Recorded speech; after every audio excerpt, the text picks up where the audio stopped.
But yes, our prostates do have some problems. But compared to the array of syndromes that women have to endure, can we now boobs? Let's talk about boobs because Sure. this is also fascinating to me. Well, Okay. not, obviously, as a homosexual, not that fascinating, but they exist. they exist. They're amazing. I don't know. Around, I guess there's a bra involved. Yeah. Why do so the breasts, they're basically right as a support system for the production of milk. Am I right about that? Well, I think essentially it depends what we mean by breasts. Now, mammary tissue, 100%. Okay. Absolutely. Yeah. That's what I mean. Yeah. And we have an eve of lactation, and that indeed is Morgie, or she's my exemplar. She's an exemplar genus. There are a lot of different species of Morgana. But when did the nipple emerge? This crucial thing. We don't know, because the reason we don't know is because it's a soft trait. There are no fossilized nips. There are no, we don't know when the hell it cut. So you have to kind of infer according to all of these extant, all these living species that have nipples, they probably come from a central root. We estimate when that was.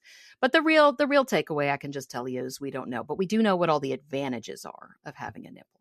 The fundamental advantage of having a nipple is that it's a docking seal. And then you have all the advantages of a vacuum, a sealed environment in which you are transmitting material from one body to another, as opposed to just licking it up in this kind of crowded, microbe-filled space, which is the lower abdomen. Now you can actually... How does the vacuum work? Oh, the vacuum's super fun. So you probably read this in the book. This is called the upsuck, UPSUCK. Yes. This is the formal term, thank you. And I know. Yeah.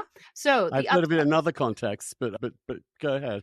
Which may indeed also, depending on the rate of sucking, work similarly. It's just tricky. We can get into that later. So with the nipple, though, for your read, since they can't see my hands, right? So for your listeners, picture a human breast or whatever you feel comfortable picturing. There's a nipple at one end. Okay. So the baby, if it's a newborn, is going to latch onto that thing, and the lips are going to kind of flare out around it. Quite a lot of the breast is drawn into the mouth. It's as invasive as you can imagine, right? And the tongue's on the bottom of that thing. And so by sucking in its cheeks, it's going to create a vacuum, that baby, to help draw down the milk. And it's going to roll its tongue underneath the bottom of that nipple to kind of draw that wave of milk down the back of its throat. But the trick is because that tongue is rolling, you are moving the focus of the vacuum back and forth. And what that means is you're creating a tide, very similar to what you might see on the shore. And what do you get with a tide? You get an undertow. So you get a wave of milk coming on over the top of the tongue and drawn back down the throat. Suck, suck, swallow. Suck, suck, swallow. But the thing is because tides do have an undertow, the undertow then sucks the baby's spit back into the mom's boob through the nipple, where it then distributes all the way up through the ductal work of the mammary tissue and is read like some kind of ancient code by immunoagents and sensors, which change the milk to suit.